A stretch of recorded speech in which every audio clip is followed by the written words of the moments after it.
30 ನಿಮಿಷ 30 ಸುದ್ದಿಗೆ ಸ್ವಾಗತ. ನಾನು ಶ್ರುತಿರಾಜ್. ನಿನ್ನೆ ರಾಜ್ಯದಲ್ಲಾಗಿರುವಂತಹ ಬೆಳವಣಿಗೆಗಳು, ಇವತ್ತು ಆಗಬಹುದಾದಂತಹ ಕಂಪ್ಲೀಟ್ ಬೆಳವಣಿಗೆಗಳ ಚಿತ್ರಣವನ್ನ ಕ್ವಿಕ್ ಆಗಿ ಒಂದೊಂದಾಗಿ ಬನ್ನಿ ನೋಡ್ತಾ ಹೋಗೋಣ. ಸ್ಯಾಂಡಲ್ವುಡ್ ನಟ ಕಿಚ್ಚ ಸುದೀಪ್ ರಾಜಕೀಯ ಅಖಾಡಕ್ಕೆ ಎಂಟ್ರಿ ಕೊಡ್ತಾ ಇದ್ದಾರೆ ಅಂತ ಹೇಳಲಾಗ್ತಾ ಇದೆ. ಈ ಹಿನ್ನೆಲೆಯಲ್ಲಿ ಇವತ್ತು ಮಧ್ಯಾಹ್ನ 1:30ಕ್ಕೆ ಸಿಎಂ ಬೊಮ್ಮಾಯಿ ಅವರು ಸುದ್ದಿಗೋಷ್ಠಿಯನ್ನು ಕರೆದಿದ್ದಾರೆ. ಇವತ್ತು ಅಧಿಕೃತವಾಗಿ ಸುದೀಪ್ ಅವರು ಬಿಜೆಪಿಯನ್ನ ಸೇರ್ಪಡೆಗೊಳ್ತಾರೆ ಅಂತ ಹೇಳಲಾಗ್ತಾ ಇದೆ. ಸಿಎಂ ಬೊಮ್ಮಾಯಿ ಜೊತೆಗೆ ಕಿಚ್ಚ ಸುದೀಪ್ ಅವರು ಉತ್ತಮ ಒಡನಾಟವನ್ನು ಹೊಂದಿದ್ದಾರೆ. ಹೀಗಾಗಿ ಅಭಿಮಾನಿಗಳ ಜೊತೆ ವಾಲ್ಮೀಕಿ ಮತ ಸೆಳೆಯೋದಕ್ಕೆ ಸುದೀಪ್ಗೆ ಗಾಳ ಹಾಕಲಾಗಿದೆ. ಕ್ಯಾಪಿಟಲ್ ಹೋಟೆಲ್ನಲ್ಲಿ ಸುದೀಪ್ ಬಿಜೆಪಿ ಸೇರ್ಪಡೆ ಸಾಧ್ಯತೆ ಇದೆ ಅಂತ ಹೇಳಲಾಗ್ತಾ ಇದೆ.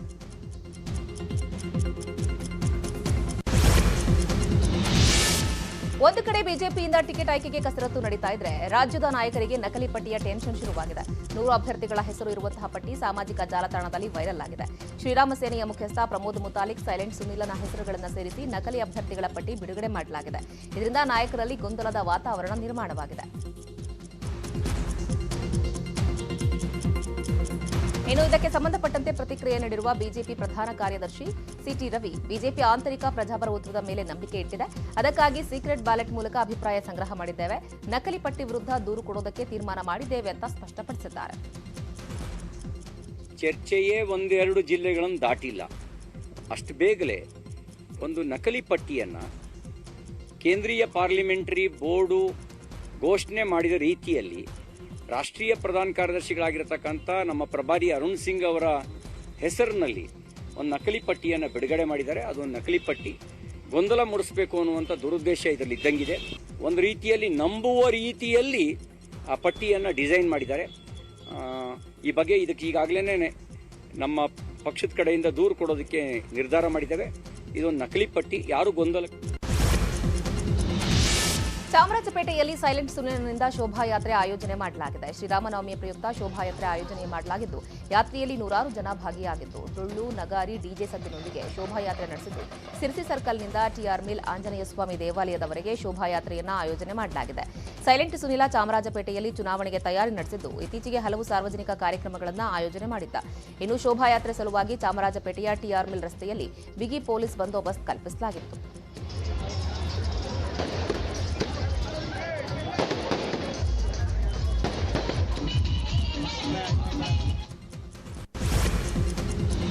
ಮುನಿರಾಜು ಮನೆ ಮೇಲೆ ಚುನಾವಣಾಧಿಕಾರಿಗಳು ದಾಳಿ ನಡೆಸಿದ್ದಾರೆ. ನಕಲಿ ಮತದಾರರ ಗುರುತಿನ ಚೀಟಿ ಮುದ್ರಣ ಆರೋಪದ ಅಡಿ ದಾಳಿ ನಡೆಸಲಾಗಿದೆ. ಈ ವೇಳೆ ಒಂದು ಪ್ರಿಂಟರ್ ಸೇರಿದಂತೆ ಮಹತ್ವದ ದಾಖಲೆಯನ್ನು ವಶಪಡಿಸಿಕೊಳ್ಳಲಾಗಿದೆ.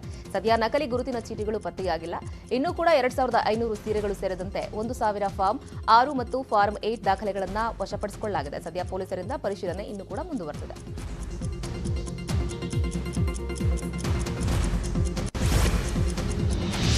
ದಾವಣಗೆರೆಯ ಉತ್ತರ ಕ್ಷೇತ್ರದ ಶಾಸಕ ರವೀಂದ್ರನಾಥ ಚುನಾವಣೆಗೆ ಸ್ಪರ್ಧಿಸುವಂತೆ ಅಭಿಮಾನಿಗಳು ಒತ್ತಾಯಿಸಿದ್ದಾರೆ. ಈ ಬಾರಿ ಅನಾರೋಗ್ಯ ಕಾರಣದಿಂದ ಸ್ಪರ್ಧಿಸುವುದಿಲ್ಲ ಅಂತ ನ್ಯೂಸ್ 18ಗೆ ಶಾಸಕ ರವೀಂದ್ರನಾಥ ಮಾಹಿತಿಯನ್ನು ಕೊಟ್ಟಿದ್ರು. ಆದರೆ ನಿನ್ನೆ ರಾತ್ರಿ ಅವರ ಮನೆ ಮುಂದೆ ಮಹಾನಗರ ಪಾಲಿಕೆಯ ಸದಸ್ಯರು 100ಕ್ಕೂ ಹೆಚ್ಚು ಅಭಿಮಾನಿಗಳು ಆಗಮಿಸಿ ಈ ಬಾರಿ ಚುನಾವಣೆಗೆ ನಿಲ್ಲಬೇಕು ಅಂತ ಹೇಳಿ ಒತ್ತಾಯಿಸಿದ್ರು.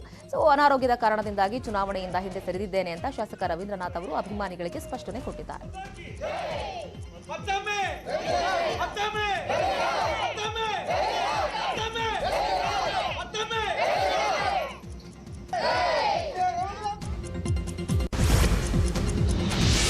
ರಾಜಕೀಯ ನಿವೃತ್ತಿಯನ್ನು ಪಡೆದಿರುವಂತಹ ಶಾಸಕ ಹಾಲಾಡಿ ಶ್ರೀನಿವಾಸ ಶೆಟ್ಟಿ ಅವರು ನ್ಯೂಸ್ 18 ಜೊತೆಗೆ ಎಕ್ಸ್ಕ್ಲೂಸಿವ್ ಆಗಿ ಮಾತನಾಡಿದ್ದಾರೆ.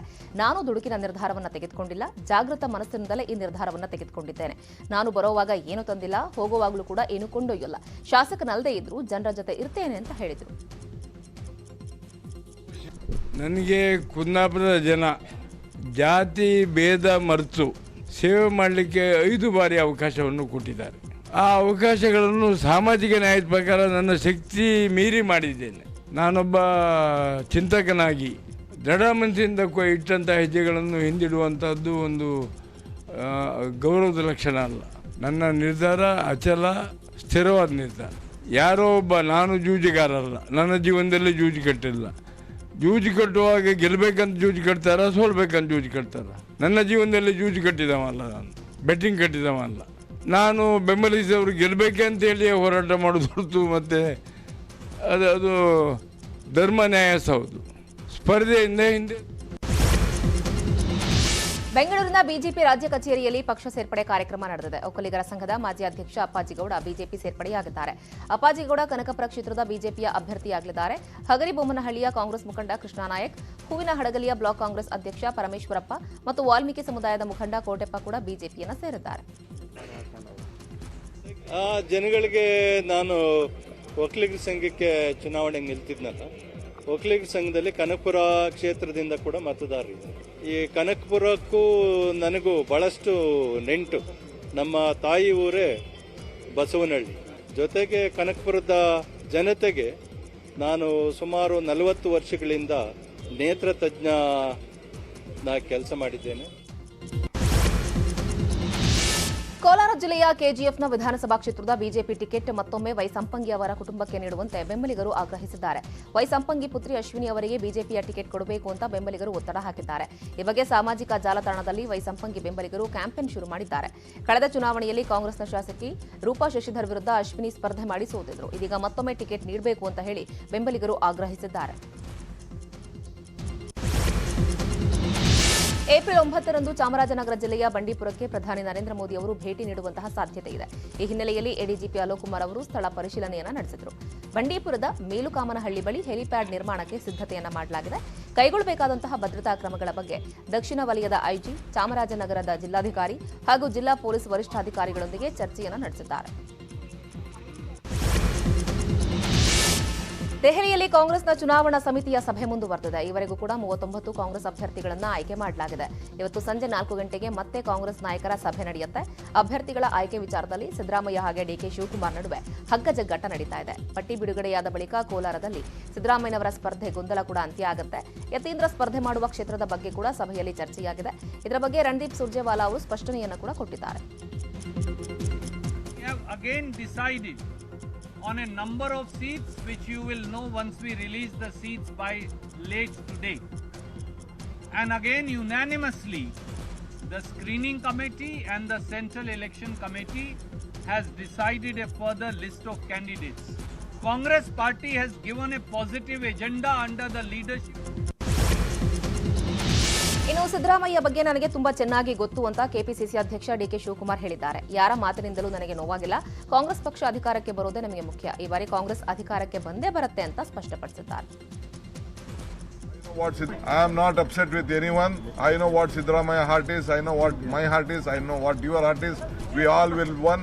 Our aim is to bring Congress party, and you all have to walk and meet us at Vidhan Sabha. So our heart is clear and ಇನ್ನು ಇದೇ ವೇಳೆ ಪ್ರತಿಕ್ರಿಯೆ ನೀಡಿದ ವಿಪಕ್ಷ ನಾಯಕ ಸಿದ್ದರಾಮಯ್ಯ, ನಾನು ಸಿಎಂ ಆಕಾಂಕ್ಷಿ ಅಂತ ಹೇಳಿದ್ದೆ. ಹಾಗೆ ಡಿಕೆ ಶಿವಕುಮಾರ್ ಕೂಡ ಸಿಎಂ ಆಕಾಂಕ್ಷಿ. ಪ್ರಜಾಪ್ರಭುತ್ವದಲ್ಲಿ ಇದು ತಪ್ಪಲ್ಲ. ನನ್ನ ಹೇಳಿಕೆಯನ್ನು ತಪ್ಪಾಗಿ ಗ್ರಹಿಸಲಾಗಿದೆ. ಇಬ್ಬರ ಗುರಿ ಒಂದೇ, ಬಿಜೆಪಿಯನ್ನ ಸೋಲಿಸಿ ಕಾಂಗ್ರೆಸ್ನ ಅಧಿಕಾರಕ್ಕೆ ತರುವುದು ಅಂತ ಹೇಳಿದ್ದಾರೆ. ವರುಣಾದಿಂದ ಸಿದ್ದರಾಮಯ್ಯನವರ ವಿರುದ್ಧ ವಿಜಯೇಂದ್ರ ಸ್ಪರ್ಧಿಸದೇ ಇದ್ರೆ ಮತ್ತೊಬ್ಬ ಪ್ರಭಾವಿ ನಾಯಕನನ್ನ ಕಣಕ್ಕಿಳಿಸುವುದಕ್ಕೆ ಬಿಜೆಪಿ ತಂತ್ರ ಹೆಣೆದಿದೆ. ಸಿದ್ದರಾಮಯ್ಯನವರ ವಿರುದ್ಧ ಸಚಿವ ವಿ ಸೋಮಣ್ಣ ಅವರನ್ನ ಕಣಕ್ಕಿಳಿಸುವುದಕ್ಕೆ ಸಿದ್ಧತೆ ನಡೀತಾ ಇದೆ. ಸೋಮಣ್ಣ ಅವರನ್ನ ಕಣಕ್ಕಿಳಿಸುವ ಬಗ್ಗೆ ಬಿಎಲ್ ಸಂತೋಷ್ ಅವರು ಇಂಗಿತ ವ್ಯಕ್ತಪಡಿಸಿದ್ದು ವರಿಷ್ಠರ ಜೊತೆಗೂ ಕೂಡ ಚರ್ಚಿಸಿದ್ದಾರೆ. ಬಿಎಲ್ ಸಂತೋಷ್ ಮಾತಿಗೆ ಅಮಿತ್ ಶಾ ಕೂಡ ಗ್ರೀನ್ ಸಿಗ್ನಲ್ ಕೊಟ್ಟಿದ್ದಾರಂತೆ. ವಿಜಯೇಂದ್ರ ಸ್ಪರ್ಧೆ ವಿಚಾರ ಚರ್ಚೆಗೂ ಮುನ್ನವೇ ಸೋಮಣ್ಣ ಬಗ್ಗೆ ಮಾತುಕತೆ ನಡೆದಿತ್ತಂತೆ. ಕಾಂಗ್ರೆಸ್ನ ಶಾಸಕ ಅಜಯ್ ಸಿಂಗ್ ಭಾಷಣಕ್ಕೆ ಚುನಾವಣಾಧಿಕಾರಿಗಳು ಬ್ರೇಕ್ ಹಾಕಿದ್ದಾರೆ. ಜೇವರ್ಗಿಯ ಮುಸ್ಲಿಂ ಸೌಹಾರ್ದ ವೇದಿಕೆಯಿಂದ ಸಮಾವೇಶವನ್ನು ಆಯೋಜನೆ ಮಾಡಲಾಗಿತ್ತು. ಸಮಾವೇಶದಲ್ಲಿ ಅಜಯ್ ಸಿಂಗ್ ಭಾಷಣ ಮಾಡೋದಕ್ಕೆ ಮುಂದಾಗಿದ್ರು. ಆಗ ಸ್ಥಳದಲ್ಲಿದ್ದ ಚುನಾವಣಾಧಿಕಾರಿಗಳು ಶಾಸಕರ ಭಾಷಣಕ್ಕೆ ಬ್ರೇಕ್ ಹಾಕಿದ್ರು. ಮರು ಮಾತನಾಡದೆ ಅಜಯ್ ಸಿಂಗ್ ಭಾಷಣವನ್ನು ನಿಲ್ಲಿಸಿದ್ರು.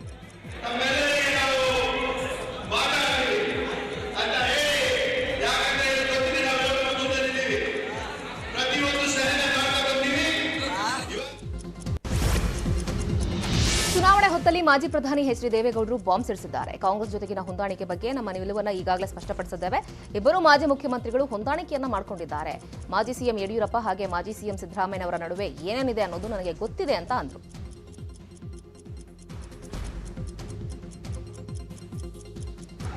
I have already made it very clear, absolutely clear, what has happened between the two former chief ministers. What more you want?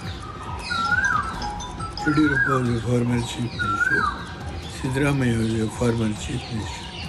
I have made it absolutely clear. Both have come to an understanding.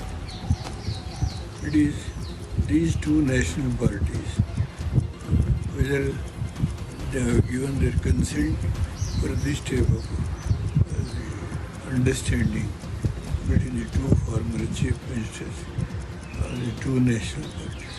Understanding between the two former chief ministers of the two national.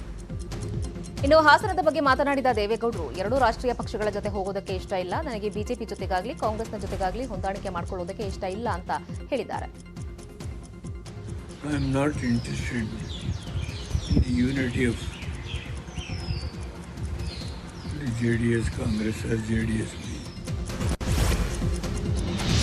JDS ಅಭ್ಯರ್ಥಿಗಳ ಎರಡನೇ ಪಟ್ಟಿಯನ್ನ ಇವತ್ತು ಅಥವಾ ನಾಳೆ ಬಿಡುಗಡೆ ಮಾಡಬಹುದು ಅಂತ ಹೇಳಿ ಮಾಜಿ ಸಿಎಂ ಎಚ್ ಡಿ ಕುಮಾರಸ್ವಾಮಿ ಅವರು ತಿಳಿಸಿದ್ದಾರೆ. ಪಕ್ಷದ ವರಿಷ್ಠ ಎಚ್ ಡಿ ದೇವೇಗೌಡರು ಬುಧವಾರ ಸಂಜೆ ದೆಹಲಿಯಿಂದ ವಾಪಸ್ ಆಗ್ತಾರೆ. ನಂತರ ಪಟ್ಟಿ ಬಿಡುಗಡೆ ಹೊರಬರುತ್ತೆ. ಅಲ್ಲದೆ ಹಾಸನ ಸೇರಿಸಿಯೇ ಪಟ್ಟಿ ಬಿಡುಗಡೆ ಮಾಡುವೆ ಅಂತ ಎಚ್ ಡಿ ಕುಮಾರಸ್ವಾಮಿ ಹೇಳಿದ್ರು.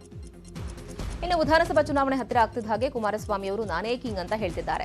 ವಿರೋಧ ಪಕ್ಷದ ನಾಯಕ ಸಿದ್ದರಾಮಯ್ಯನವರು ಮತ್ತೆ ಸಿಎಂ ಆಗೋ ಬಯಕೆಗೂ ಕೂಡ ಎಚ್ಡಿಕೆ ತಿರುಗೇಟು ಕೊಟ್ಟಿದ್ದಾರೆ. ಬೆಂಗಳೂರಿನಲ್ಲಿ ಮಾತನಾಡಿದ ಅವರು, ನಾನು ಕಿಂಗ್ ಆಗೋದನ್ನ ಯಾರಿಂದಲೂ ಕೂಡ ತಪ್ಪಿಸೋದಕ್ಕೆ ಸಾಧ್ಯ ಇಲ್ಲ. ಈ ಬಾರಿ ಜೆಡಿಎಸ್ 100ರಿಂದ 120 ಸೀಟ್ ಗೆಲ್ಲುತ್ತೆ. ಕಾಂಗ್ರೆಸ್ ಬಿಜೆಪಿ ಎರಡೂ ಕೂಡ 60ರಿಂದ 70 ಸೀಟ್ ದಾಟಲ್ಲ ಅಂತಂದ್ರು. ರಾಮನಗರ ಜಿಲ್ಲೆಯ ಕನಕಪುರ ವಿಧಾನಸಭಾ ಕ್ಷೇತ್ರಕ್ಕೆ ಜೆಡಿಎಸ್ ಅಭ್ಯರ್ಥಿ ಫೈನಲ್ ಆಗಿದೆ. ರಾಮನಗರ ಜಿಲ್ಲಾ ಜೆಡಿಎಸ್ ವಕ್ತಾರ ಸ್ಟುಡಿಯೋ ಚಂದ್ರು ನ್ಯೂಸ್ 18ಗೆ ಅಧಿಕೃತ ಮಾಹಿತಿಯನ್ನು ಕೊಟ್ಟಿದ್ದಾರೆ. ಕನಕಪುರ ತಾಲೂಕು ಜೆಡಿಎಸ್ ಅಧ್ಯಕ್ಷ ಪಿ ನಾಗರಾಜ್ ಅಧಿಕೃತ ಅಭ್ಯರ್ಥಿಯಾಗಿದ್ದು, ಕೆಪಿಸಿಸಿ ಅಧ್ಯಕ್ಷ ಡಿಕೆ ಶಿವಕುಮಾರ್ ವಿರುದ್ಧ ಪಿ ನಾಗರಾಜ್ ಸ್ಪರ್ಧೆ ಮಾಡಲಿದ್ದಾರೆ. ಇಂದು ಬೆಂಗಳೂರಿನಲ್ಲಿ ಸಭೆ ನಡೆಸಿ ಅಭ್ಯರ್ಥಿಯ ಹೆಸರು ಫೈನಲ್ ಮಾಡುವ ಸಾಧ್ಯತೆ ಇದೆ. ರಾಜ್ಯ ವಿಧಾನಸಭಾ ಚುನಾವಣೆಗೆ ಮುಹೂರ್ತ ಫಿಕ್ಸ್ ಆಗಿದ್ದು, ಮತದಾರರ ಅಂತಿಮ ಪಟ್ಟಿ ಕೂಡ ಸಿದ್ಧಗೊಂಡಿದೆ. ಕೊಪ್ಪಳ ಜಿಲ್ಲೆಯಲ್ಲಿರುವ ಒಟ್ಟು ಮತದಾರರ ಪೈಕಿ ಪುರುಷ ಮತದಾರರಿಗಿಂತ ಮಹಿಳಾ ಮತದಾರರೇ ಅಧಿಕವಾಗಿದ್ದಾರೆ. ಪ್ರಥಮ ಚುನಾವಣೆಯಲ್ಲಿ ಕೊಪ್ಪಳ ವಿಧಾನಸಭೆಯಿಂದ 1952ರಲ್ಲಿ ಲೋಕಸೇವಾ ಸಂಘದಿಂದ ಮಹಾದೇವಮ್ಮ ಸಿರವಾರ ಅನ್ನೋರು ಆಯ್ಕೆಯಾಗಿದ್ದು ಬಿಟ್ರೆ ಇಲ್ಲಿವರೆಗೂ ಕೂಡ ಮತ್ಯಾರೂ ಆಯ್ಕೆಯಾಗಿಲ್ಲ. ಪ್ರಮುಖ ಪಕ್ಷಗಳು ಕೂಡ ಮಹಿಳೆಗೆ ಟಿಕೆಟ್ ನೀಡಿದ್ದೂ ಇಲ್ಲ. ಮಹಿಳೆ ಆಡಳಿತವನ್ನ ನಡೆಸೋದಕ್ಕೆ ಎಲ್ಲ ಅರ್ಹತೆ ಇದೆ, ಆದರೆ ಅವಕಾಶ ಸಿಗಬೇಕು ಅಂತ ಮಹಿಳಾ ಮುಖಂಡರು ಹೇಳಿದ್ದಾರೆ.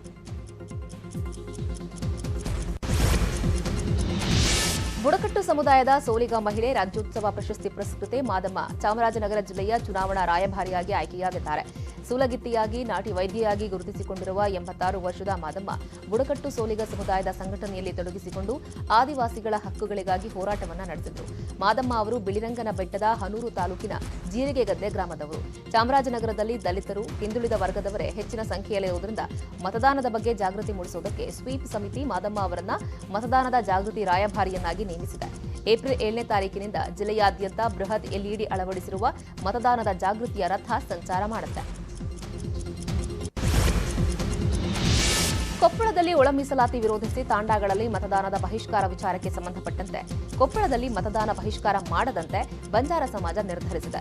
ಕೊಪ್ಪಳ ಬಳಿಯ ಬಹದ್ದೂರ್ ಬಂಡಿಯಲ್ಲಿ ನಡೆದ ಬಂಜಾರ ಸಮಾಜದ ಸಭೆಯಲ್ಲಿ ನಿರ್ಧಾರ ಮಾಡಲಾಗಿದೆ. ಡಾ ಬಾಬಾ ಸಾಹೇಬ್ ಅಂಬೇಡ್ಕರ್ ನೀಡಿರುವ ಮತದಾನ ಹಕ್ಕಿನಿಂದ ದೂರ ಆಗಬಾರದು, ಒಳ ಮೀಸಲಾತಿಯ ಬಗ್ಗೆ ಕಾನೂನು ಹೋರಾಟವನ್ನ ಮಾಡೋಣ, ಮತದಾನದ ಬಹಿಷ್ಕಾರ ಬೇಡ ಅಂತ ಬಂಜಾರ ಸಮುದಾಯದ ಮುಖಂಡರು ಮನವಿ ಮಾಡಿದ್ದಾರೆ. ನಮ್ಮ ಮತ ನಮ್ಮ ಹಕ್ಕು ಎಂಬ ಘೋಷಣೆಯೊಂದಿಗೆ ಕಡ್ಡಾಯ ಮತದಾನದ ಬಗ್ಗೆ ಕೊಪ್ಪಳ ಜಿಲ್ಲೆಯ ಸ್ವೀಪ್ ತಂಡದಿಂದ ಜಾಗೃತಿ ಮೂಡಿಸಲಾಗ್ತಾ ಇದೆ. ಮೇಣದ ಬತ್ತಿಯನ್ನ ಬೆಳಗಿಸುವ ಮೂಲಕ ಕಿನ್ನಾಳದಲ್ಲಿ ಜಾಗೃತಿ ಕಾರ್ಯಕ್ರಮ ನಡೆಸಲಾಗಿದ್ದು, ಗ್ರಾಮದಲ್ಲಿ ಕ್ಯಾನ್ವಾಸ್ ಮತದಾನ ಮಾಡ್ತೇವೆ ಅಂತ ಗ್ರಾಮಸ್ಥರು ರುಜು ಹಾಕಿದ್ದಾರೆ.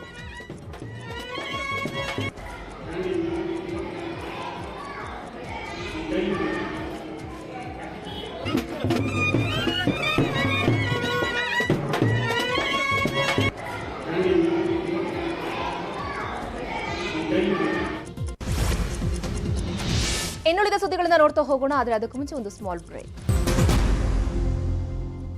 Welcome back. ಬನ್ನಿ, ಇನ್ನುಳಿದಿರುವಂತಹ 10 ಸುದ್ದಿಗಳನ್ನು ಒಂದೊಂದಾಗಿ ನೋಡ್ತಾ ಹೋಗೋಣ. ಗೃಹ ಮಂತ್ರಿ ಆರಗ ಜ್ಞಾನೇಂದ್ರಗೆ ನೀತಿ ಸಂಹಿತೆಯ ಬಿಸಿ ತಟ್ಟಿದೆ. ಶಿವಮೊಗ್ಗದ ತೀರ್ಥಹಳ್ಳಿಯ ವಿಶ್ವಕರ್ಮ ಸಮುದಾಯದ ಭವನದಲ್ಲಿ ಬಿಜೆಪಿ ಕಾರ್ಯಕರ್ತರು ಚುನಾವಣಾ ಅಧಿಕಾರಿಗಳಿಂದ ಅನುಮತಿ ಪಡೆಯದೆ ಸಭೆ ನಡೆಸ್ತಾ ಇದ್ರು. ಈ ವೇಳೆ ಕಾರ್ಯಕ್ರಮವನ್ನು ಉದ್ದೇಶಿಸಿ ಗೃಹ ಸಚಿವ ಆರಗ ಜ್ಞಾನೇಂದ್ರ ಸಭೆ ನಡೆಸ್ತಾ ಇದ್ದಾಗ ಚುನಾವಣಾ ಅಧಿಕಾರಿಗಳು ತಡೆದಿದ್ದಾರೆ.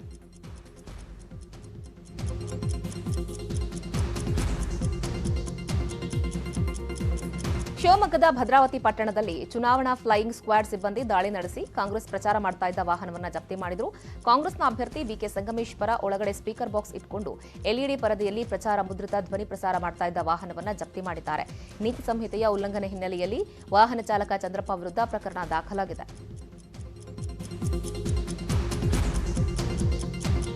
ಇನ್ನು ಬೆಳಗಾವಿಯ ಖಾನಾಪುರ ತಾಲೂಕಿನ ಲಿಂಗನಮಠ ಚೆಕ್ಪೋಸ್ಟ್ ಬಳಿ ತಪಾಸಣೆ ವೇಳೆ ಯಾವುದೇ ದಾಖಲೆ ಇಲ್ಲದೆ ಸಾಗಿಸ್ತಾ ಇದ್ದ ಚಿನ್ನ ಬೆಳ್ಳಿಯನ್ನ ಜಪ್ತಿ ಮಾಡಲಾಗಿದೆ. 21 ಲಕ್ಷ ಮೌಲ್ಯದ 398 ಗ್ರಾಂ ಚಿನ್ನ, 19 ಲಕ್ಷ ಮೌಲ್ಯದ 28 ಕೆಜಿ ಬೆಳ್ಳಿ, 13 ಲಕ್ಷ ಮೌಲ್ಯದ ಕಾರನ್ನ ಜಪ್ತಿ ಮಾಡಲಾಗಿದೆ. ಧರ್ಮರಾಜ ಕುಟ್ರೆ ಅನ್ನವರು ಹಳಿಯಾಳದಿಂದ ಖಾನಾಪುರಕ್ಕೆ ಸಾಗಿಸುವಾಗ ನಂದಗಡ ಪೊಲೀಸರ ಬಲೆಗೆ ಬಿದ್ದಿದ್ದಾರೆ. ಇನ್ನು ರಾಮನಗರ ತಾಲೂಕಿನ ಚಿಕ್ಕಸೂಲಿಕೆರೆ ಗ್ರಾಮದಲ್ಲಿ ಮತದಾರರಿಗೆ ಹಂಚಲು ತಂದಿದ್ದ ಡಿನ್ನರ್ ಸೆಟ್ ಅನ್ನು ಚುನಾವಣಾಧಿಕಾರಿಗಳು ವಶಕ್ಕೆ ಪಡೆದಿದ್ದಾರೆ. ಗ್ರಾಮದ ಸತೀಶ್ ಅನ್ನೋರ ಮನೆಯಲ್ಲಿ 80ಕ್ಕೂ ಹೆಚ್ಚು ಡಿನ್ನರ್ ಸೆಟ್ಗಳು ಪತ್ತೆಯಾಗಿದ್ದು, ಕಾಂಗ್ರೆಸ್ನ ಅಭ್ಯರ್ಥಿ ಇಕ್ಬಾಲ್ ಹುಸೇನ್ಗೆ ಡಿನ್ನರ್ ಸೆಟ್ ಸೇರಿದ್ದು ಅಂತ ಹೇಳಲಾಗ್ತಾ ಇದೆ. ಈ ಸಂಬಂಧ ರಾಮನಗರ ಗ್ರಾಮಾಂತರ ಪೊಲೀಸ್ ಠಾಣೆಯಲ್ಲಿ ಪ್ರಕರಣ ಕೂಡ ದಾಖಲಾಗಿದೆ.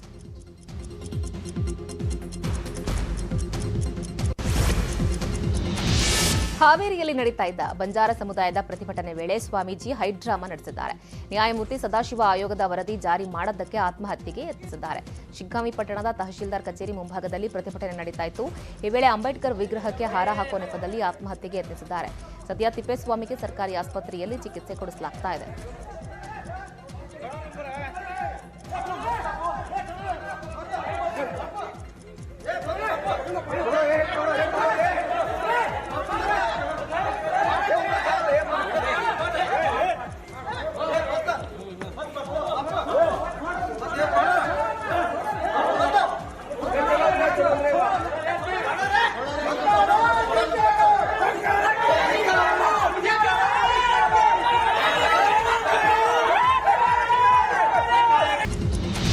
ದೇವನಹಳ್ಳಿಯಲ್ಲಿ ಅಕಾಲಿಕ ಮಳೆ ಸುರಿದಿದ್ದು ರಸ್ತೆಯ ತುಂಬೆಲ್ಲ ನೀರು ತುಂಬಿದೆ. ದೇವನಹಳ್ಳಿ ಮತ್ತು ಬೂದಿಗೆರೆ ಸಂಪರ್ಕ ಕಲ್ಪಿಸುವ ರಸ್ತೆಯ ತುಂಬೆಲ್ಲ ನೀರು ತುಂಬಿಕೊಂಡ ಕಾರಣ ವಾಹನ ಸವಾರರು ಪರದಾಡಿದ್ರು. ಅಲ್ಲದೆ ನೀರಿನ ರಭಸಕ್ಕೆ ನಡು ರಸ್ತೆಯಲ್ಲೇ ಕಾರು ಮತ್ತು ಆಟೋಗಳು ನಿಂತಿದ್ವು.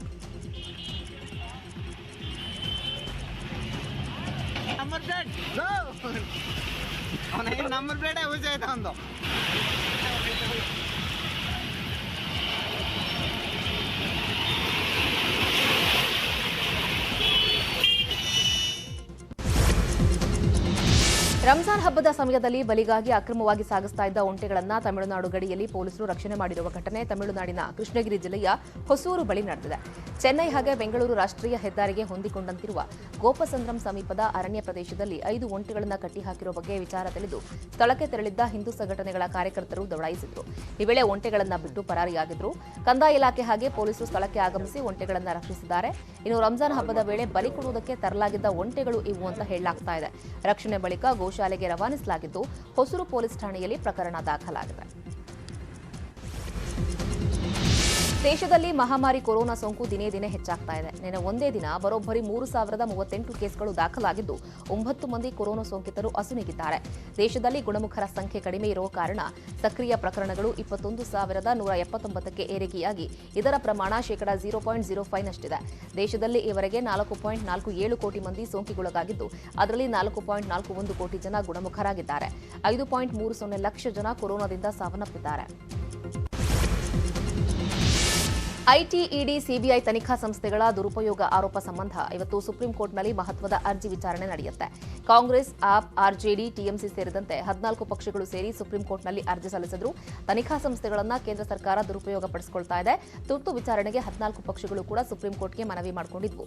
ಮಾರ್ಚ್ 2ರಂದು ಹಿರಿಯ ವಕೀಲ ಎಎಂ ಸಿಂಘ್ವಿ ಅರ್ಜಿ ಸಲ್ಲಿಸಿದ್ದು ಇವತ್ತು ಅರ್ಜಿಯ ವಿಚಾರಣೆ ನಡೆಯುತ್ತೆ. ನೀಲಿ ಚಿತ್ರತಾರೆ ಜೊತೆ ಲೈಂಗಿಕ ಸಂಪರ್ಕ ಬೆಳೆಸಿ ಆ ವಿಚಾರವನ್ನು ಬಹಿರಂಗಪಡಿಸದಂತೆ ಹಣ ನೀಡಿದ್ದ ಆರೋಪದ ಪ್ರಕರಣದಲ್ಲಿ ಅಮೆರಿಕದ ಮಾಜಿ ಅಧ್ಯಕ್ಷ ಡೊನಾಲ್ಡ್ ಟ್ರಂಪ್ ಬಂಧನವಾಗಿ ಬಿಡುಗಡೆ ಕೂಡ ಆಗಿದ್ದಾರೆ. ಇದಕ್ಕೂ ಮುನ್ನ ಮ್ಯಾನ್ಹ್ಯಾಟನ್ ಜಿಲ್ಲಾ ಅಟಾರ್ನಿಯ ಕೋರ್ಟ್ ಸಭಾಂಗಣದಲ್ಲಿ ಟ್ರಂಪ್ ಶರಣಾದರು. 2016ರ ಅಧ್ಯಕ್ಷೀಯ ಚುನಾವಣೆ ವೇಳೆ ತಮ್ಮ ನಡುವಿನ ಅಕ್ರಮ ಸಂಬಂಧ ಮುಚ್ಚಿ ಹಾಕುವುದಕ್ಕೆ ನೀಲಿ ಚಿತ್ರತಾರೆಗೆ $1.30 ಲಕ್ಷ ಹಣವನ್ನು ನೀಡಿದ ಆರೋಪವನ್ನು ಟ್ರಂಪ್ ಎದುರಿಸ್ತಾ ಇದ್ರು. ಕ್ರಿಮಿನಲ್ ಪ್ರಕರಣ ಎದುರಿಸ್ತಾ ಇರೋ ಅಮೆರಿಕದ ಮೊದಲ ಮಾಜಿ ಅಧ್ಯಕ್ಷ ಎನ್ನುವ ಕುಖ್ಯಾತಿ ಟ್ರಂಪ್ಗೆ ತಗುಲಿದೆ. ಟ್ರಂಪ್ಗೆ ನ್ಯಾಯಾಲಯ ಜಾಮೀನು ನೀಡಿದ್ದು ಬಿಡುಗಡೆ ಮಾಡಿ ಮನೆಗೆ ಕಳುಹಿಸಿದೆ. ತಿರುಪತಿ ಜಿಲ್ಲೆಯ ಪಲಮೇರುವಿನಲ್ಲಿ ಪೊಲೀಸರು ಭರ್ಜರಿ ಕಾರ್ಯಾಚರಣೆ ನಡೆಸಿ 10 ಕೆಜಿ ಗಾಂಜಾವನ್ನ ವಶಪಡಿಸಿಕೊಂಡಿದ್ದಾರೆ. 3 ಪೊಲೀಸರು ಆ ಕಳ್ಳರನ್ನ ಬಂಧಿಸಿ ವಿಚಾರಣೆಯನ್ನು ಕೂಡ ನಡೆಸ್ತಾ ಇದ್ದಾರೆ. ಆರೋಪಿಗಳು ಗಾಂಜಾ ಮಾರಾಟಕ್ಕೆ ಮುಂದಾಗಿ ಪೊಲೀಸರ ಕೈಗೆ ಸಿಕ್ಕಾಕೊಂಡಿದ್ದಾರೆ.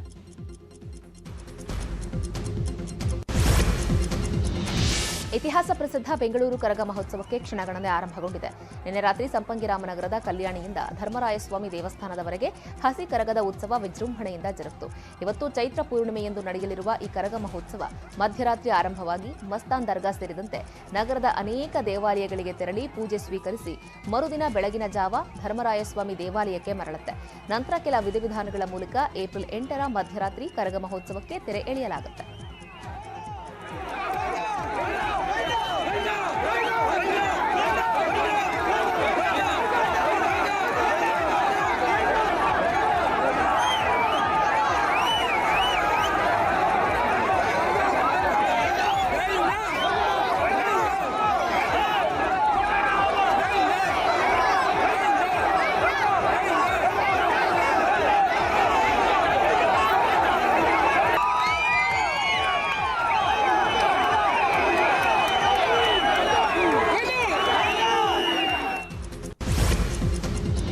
ಇವತ್ತಿನ 30 ನಿಮಿಷ 30 ಸುದ್ದಿ ನೋಡ್ತಾ ಇರಿ ನ್ಯೂಸ್ 18 ಜಾಲ ನಮ್ಮದು ಬಲ ನಿಮ್ಮದು.